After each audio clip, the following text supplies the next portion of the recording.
Hey everyone, it's Justin Endsley. And I'm Julie Endsley. We are both licensed realtors in the state of Florida. Here at the Endsley Team, we've been getting a lot of questions from both buyers and sellers asking about these new commission agreement practices and the required forms. And we thought it might be a good idea to do a little Q&A with some of the frequently asked questions that we've been receiving. Yeah, and today we wanted to specifically talk about something called buyer broker agreements. So these are a contract that buyers must sign with a realtor before they view any properties. In many states, these have been a requirement for quite some time, but now this is a requirement in every state, including right here in Florida. So it's crucial to understand two important points about buyer broker agreements. First of all, you're agreeing to use a specific brokerage for your real estate purchase. And second, you're agreeing to how much that brokerage is going to get paid for their services. So it's important to note here that commissions are negotiable. They have always been negotiable. And each brokerage determines for themselves how much compensation they are willing to accept for their services. I couldn't agree more, Julie. So, what is our first question? Yeah, so we're talking about buyer brokerage agreements. Now we know what a buyer is, but what is a brokerage? The brokerage is the real estate company that is representing you, the company that employs your real estate agent. Okay, perfect. So then what is a buyer brokerage agreement? Okay, so there are three different kinds of agreements in use in the state of Florida currently, which we can expand on later, but really they all serve the same main purpose and that they all identify four key things.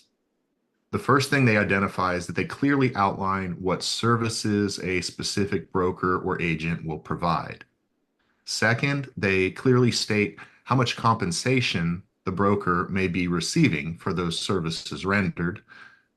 Third, they clearly indicate the time or the duration that the agreement will be in place.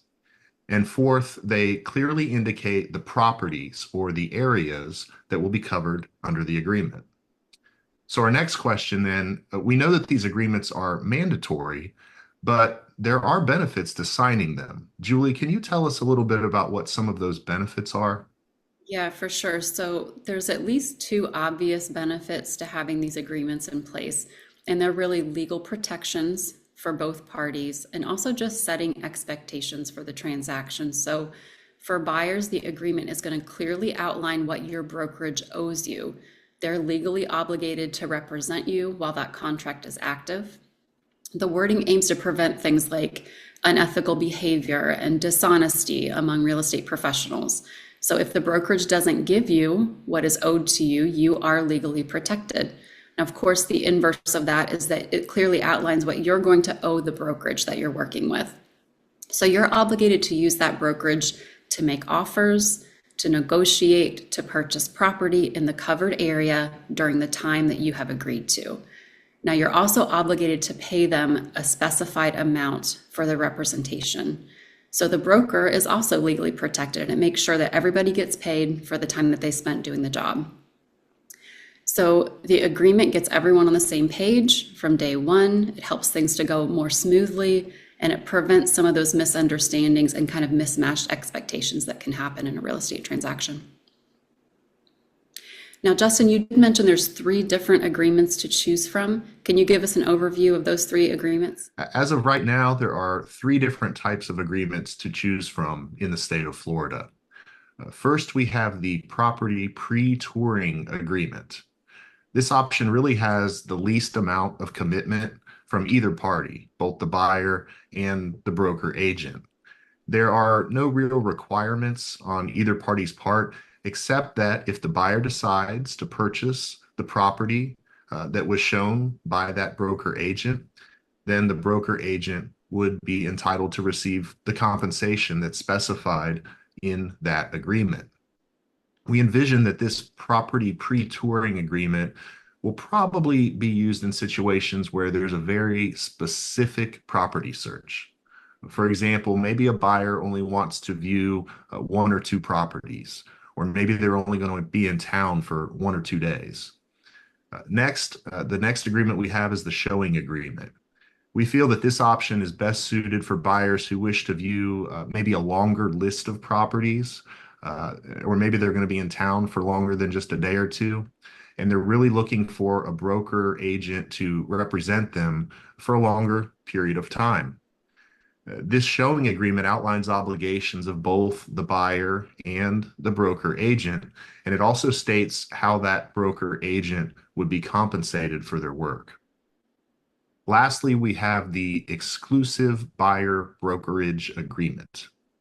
Now, this is the most comprehensive of the agreements, and we feel that it's best suited for buyers who desire to have a specified broker agent work with them in all aspects of their property search. It further outlines the obligations of both parties, the buyer and the broker agent, and it has an extended scope beyond just a handful of properties or a handful of days in viewing properties. If you've ever worked with a real estate agent in the past to help you purchase a property, you'll probably find that the relationship and the responsibilities outlined in this exclusive buyer broker agreement likely they most closely align with your previous experience working with an agent. Now, we realize that this is a lot of information. We really want to make sure that everyone viewing, especially buyers, we want to make sure that you truly understand that these forms do not need to be scary. They're really there for the protection of everyone involved, in order to clearly outline those 4 points that we mentioned earlier. Remember those 4 points. What services is the broker agent providing? What's the amount of compensation that the broker agent would be receiving for those services? How long will the agreement be in place? And which properties or areas are covered under the terms of the agreement? Okay, so next question.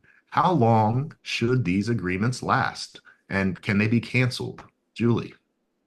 Okay, so thank you for all that great information. So the duration is going to be set on a case-by-case basis. It's really between you and your broker, what you agree on. But it's worth repeating at this point, as long as that agreement is active, you must use that brokerage to make a real estate purchase in the covered areas. So if you have any question about that, be sure to ask for clarification from your brokerage before you sign.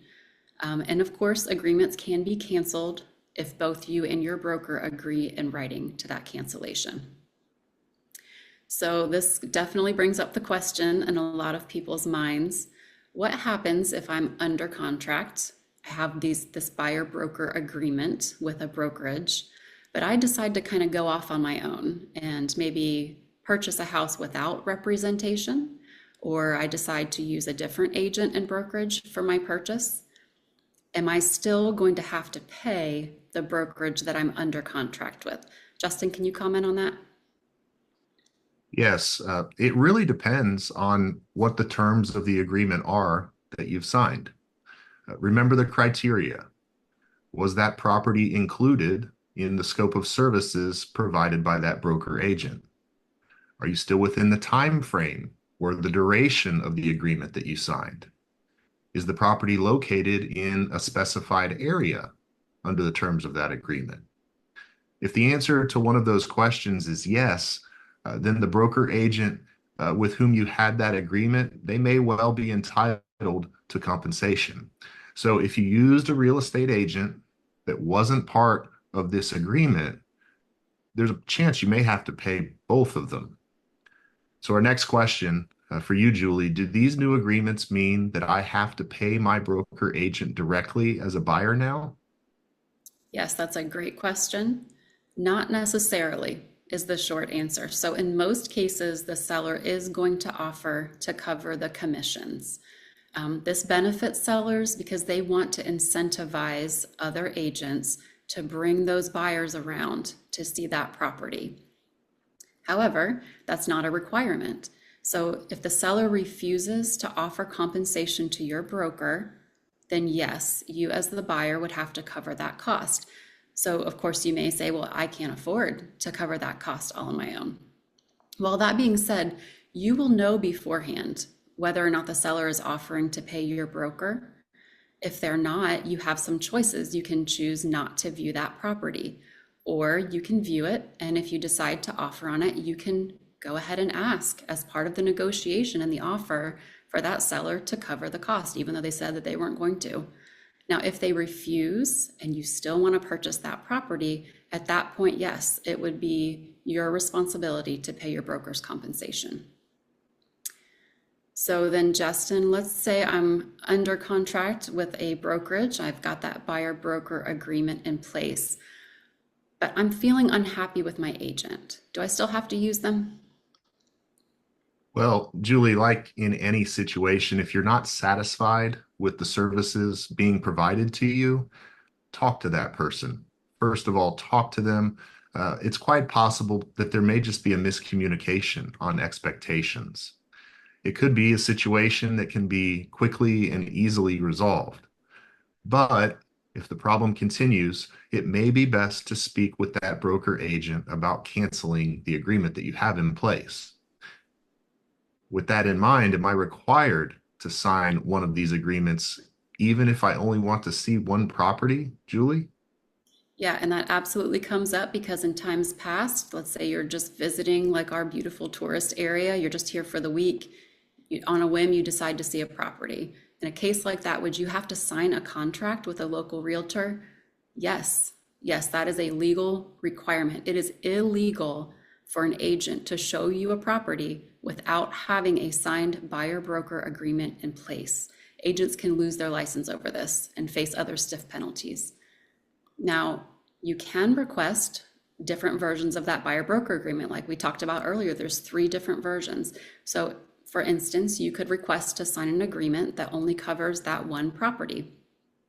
Now, if it's early in your relationship with that agent, they may be willing to go ahead and do that, as long as you don't already have a signed agreement with someone else that would cover that same property. Okay, Justin, so let's say it's time to sign that agreement. As a buyer, what should I keep in mind before I sign? Well, as with any legally binding contract, really you should read it. You should read it through before you sign. Things to look for. You want to make sure that you understand which property or properties are included in the terms of the agreement. Understand the obligations, the responsibilities for both you as a buyer and that of the broker agent. Make sure that you understand the structure of compensation and the cancellation policy as well. And of course, if you have any questions while you're reviewing one of these agreements, please ask the agent. Remember, for most of us, these newly required forms in the state of Florida, they're new to us as well, but we have been receiving and are continuing to receive extensive training on how to properly use these forms, how to properly talk about them, really for the benefit and the protection of all parties involved, which really is the whole point of these agreements in the first place. It's to provide a protection. Yeah, absolutely. So, thank you for lending your expertise to this discussion. We know as agents speaking to you as buyers that this is a lot of information, but we hope that it's helped you to feel just a little bit more informed, a little bit more confident as you go forward in your real estate search. So let's just quickly sum up all this information that we've just discussed. So number 1, before viewing any property, you must have a signed buyer broker agreement in place. This is a requirement in every state now. Number 2, the agreement is a legally binding document that outlines what you owe your broker and what they owe you. Number 3, it's going to state that you will use that broker to make your real estate purchase. And then just to remind ourselves what the terms of those agreements are, these terms are negotiable. Number 1, the duration of the agreement. When does it expire? Number 2, what properties or areas are covered by this agreement? And number 3, the amount of compensation the broker is going to get paid for their services. Compensation is not set by law. Each brokerage is going to decide for themselves what they're willing to accept as compensation for their services and their representation. Thank you all very much for watching. We know we've just covered a lot of information. If you have any specific questions about these buyer broker agreements that we didn't mention on this video, or if you have any questions about real estate here along the Emerald Coast of Florida, please feel free to reach out to us, either Julie or myself. We would love to hear from you. Yes, thanks everyone. And you can contact us at Endsley Team at gulfrealty30a.com.